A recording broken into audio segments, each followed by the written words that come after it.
नमस्कार मंडळी, आज मी तुम्हाला दाखवणार आहे हेल्दी, एनर्जेटिक आणि विंटर स्पेशल खारीक खोबरे आणि डिंकाचे लाडू। हे लाडू फक्त चविष्टच नाही तर खूप पौष्टिकही आहेत। थंडीच्या दिवसात शरीराला उष्णता, ऊर्जा आणि इम्युनिटी देण्यासाठी हे एकदम योग्य आहेत। तर चला आपण सुरुवात करूया। तर इथे मी 50 ग्रॅम मखाने, पाव किलो खोबरे, पाव किलो गूळ, 50 ग्रॅम डिंक, 50 ग्रॅम काजू, 50 ग्रॅम अक्रोड, 50 ग्रॅम पिस्ता, 150 ग्रॅम डिंक, 1 जायफळ, वेलची पूड, खसखस, पाव किलो खारीक पावडर, पाव किलो तूप आणि 100 ग्रॅम पीठ घेतलेलं आहे। तर चला तर आपण आता रेसिपीला सुरुवात करूया। सुरुवातीला मी कढईमध्ये खोबरं भाजणार आहे।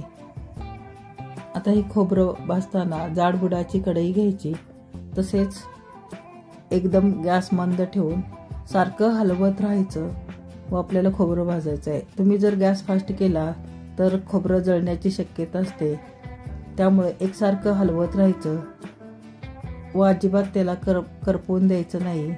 तुम्ही जर एकसारखं मंद गॅसवर हलवत राहिला तर खोबरं एकसारखं भाजलं जातं व एकदम चांगलं होतं। हे खोबरं आपल्याला कुरकुरीत होईपर्यंत भाजायचं आहे। खोबरं चांगलं भाजल्यामुळं तुमचे लाडू 6 महिने जरी राहिले तरी त्याचा वास येणार नाही, नाहीतर आपल्याला खोबऱ्याचा असा थोडा वास येतो। आता बघा, आपलं खोबरं पूर्णपणे भाजून तयार झालेलं आहे।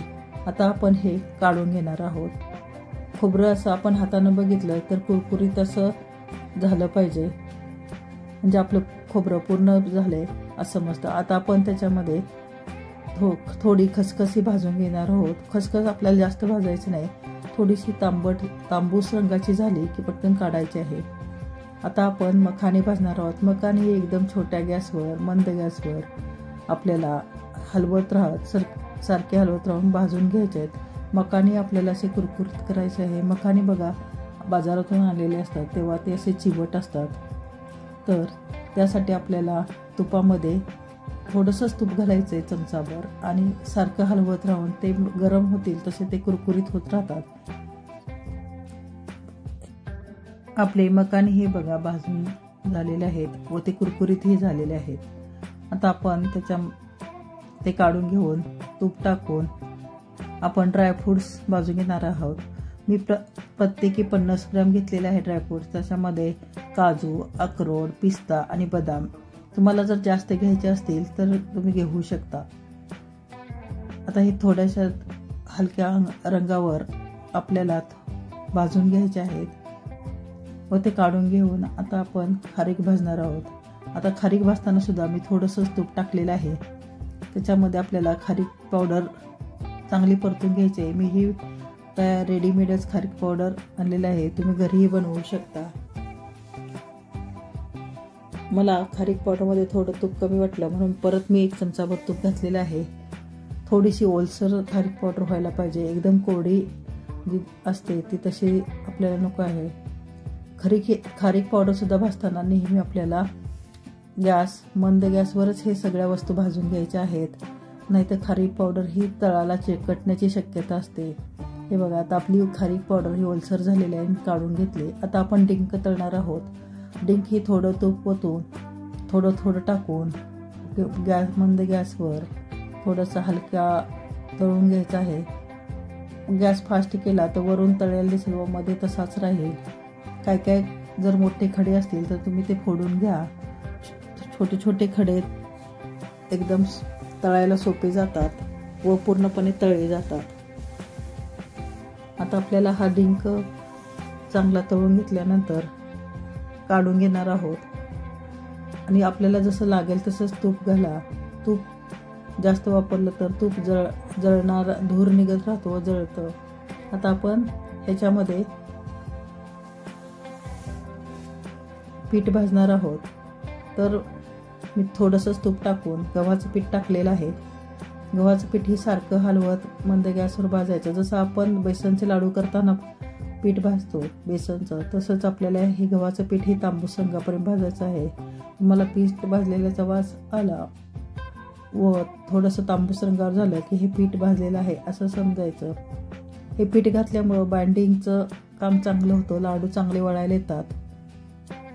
आता हे सगळं भाजून झाल्यानंतर मी थंड करत ठेवलेलं होतं. तर आपण एक एक सुरुवातीला खारीक, नंतर पीठ, वेलची पूड टाकलेली आहे, खसखस टाकलेली आहे. आता आपण खोबरं चांगलं चुरून घेणार आहोत व तेही त्याच्यामध्ये टाकणार आहोत. खोबरंही एकदम चांगलं चुरून घ्यायचं. जेवढं तुम्हाला शक्य आहे तेवढं हाताने चुरून घ्यायचं. आता चुरून घेतलेलं खोबरं हे आपण ज्याच्यात खारीक पावडर, गव्हाचं पीठ टाकलेलं आहे त्याच्यातच मिक्स करून घेणार आहोत. जेवढं शक्य आहे तेवढं मी ते चुरलेलं आहे. आता आपण त्याच्यामध्ये ओतणार आहोत. असं आता आपल्याला मखाणे हे मिक्सरमध्ये बारीक करून घ्यायचे आहेत. मखाणे परतल्यामुळं, गरम झाल्यामुळं, कुरकुरीत झाल्यामुळे लगेच पावडर बनते. हे बघा आपली पावडर किती छान झाली. आता तीही आपण ह्याच्यामध्ये मिक्स करून घेणार आहोत. त्याच्यानंतर आपल्याला ड्रायफ्रूट्सही मिक्सरमधून पावडर करून घ्यायचे आहेत. मी जास्त बारीक केलेले नाही, उबडधोबडच केलेले आहे. आता ह्याच्यानंतर आपल्याला त्याच्यामध्ये डिंक घालून मिक्सरच्या भांड्यामध्ये बारीक करून घ्यायचं आहे. तुम्ही हाताने चुरून घातला तरी चालेल. मी ड्रायफ्रूट्सही तुम्ही छोटे छोटे तुकडे करून जरी टाकले तरी चालतात, पण मला हे असेच आवडतं म्हणून मी थोडंसं मिक्सरमध्ये प्लस मोडवर कमी जास्त करत बारीक केलेलं आहे. आता आपण ह्याच्यामध्ये सगळं हे मिक्स करून घेणार आहोत. अगोदर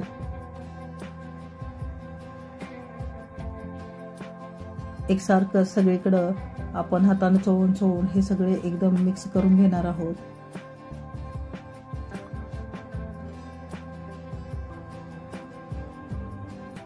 आपल्याला हे चांगलं मिक्स करून घ्यायचं आहे. आता आपण तूप हे करणार आहोत. गरम करून उरलेलं सगळं घेतलंय. त्याच्यामध्ये मी एक्स्ट्रा 50 ग्रॅम तूप घेतलेलं आहे.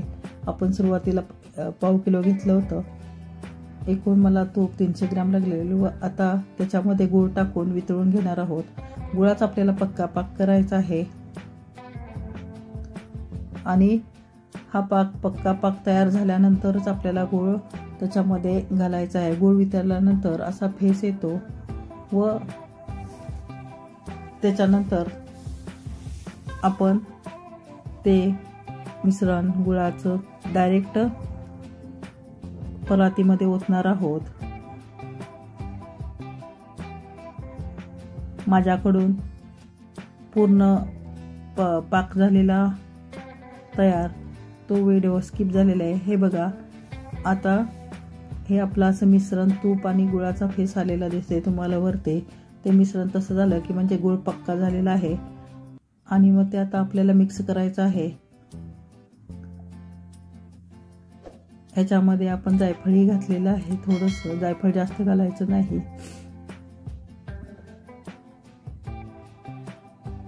आता हे चांगलं आता सुरुवातीला खूप गरम असतं म्हणून उलटण्यानं लगेचच मिक्स करायचं चांगलं.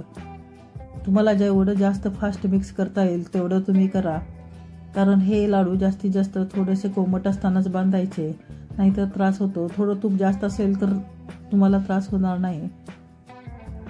मिक्सर हे ओलसरच पाहिजे. तुम्हाला वाटलं की हे मिक्सर थोडं ड्राय झालेलं आहे तर मी घातलेलं तूप हे बरोबर झालेलं आहे, त्याचे प्रमाण योग्य आहे. त्याच्यापेक्षा जर जास्त तूप घातलं तर तुम्हाला ते तुपकट वाटतील. आणि समजा तुम्हाला जर जास्त मिश्रण ड्राय वाटत असेल तर तुम्ही थोडंसं तूप चांगलं गरम करून त्यात घाला. कच्चं तूप घालू नका, नाही तर तुपाचा वास येतो. हे लाडू साधारण 3-4 महिने चांगले राहतात, अजिबात खराब होत नाहीत. आणि तुमच्या मुठीत बसेल तेवढंच ते मिश्रण घेऊन त्याचेच लाडू बनवा. ते बरोबर आपल्याला एक लाडू जेवढा एका दिवसाला खायचा आहे त्या प्रमाणात तो लाडू तयार होतो. जास्त मोठे लाडू केले तर जास्त खाल्ले तर उष्णता व्हायची शक्यता असते. मग तुम्ही आपल्या मुठीत बसतं तेवढ्याचाच लाडू बनवा. ते लाडू योग्य प्रमाणात बनले जातात. आता आपले हे लाडू अतिशय पौष्टिक व हे 4 महिने टिकतील. लहानांपासून मोठ्यापर्यंत खाण्यासारखे आहेत. मी नेहमीच ड्रायफ्रूट्स मिक्सरमध्ये बारीक करूनच घालते, कारण लहान मुलांना काही आवडत नाही. माझ्या मुलाला हे आवडत नाही म्हणून मी बारीक करते. तुम्हाला जर मोठे जरी घालायचे असतील तुकडे तर तुम्ही घालू शकता. तर हे आपले तयार झालेले आहेत लाडू. हे लाडूची रेसिपी तुम्हाला आवडली असेल तर नक्की कमेंट करून सांगा. चॅनलला लाईक करा, शेअर करा, सबस्क्राईब करा. हा व्हिडिओ शेवटपर्यंत पाहिल्याबद्दल तुमचे सर्वांचे धन्यवाद.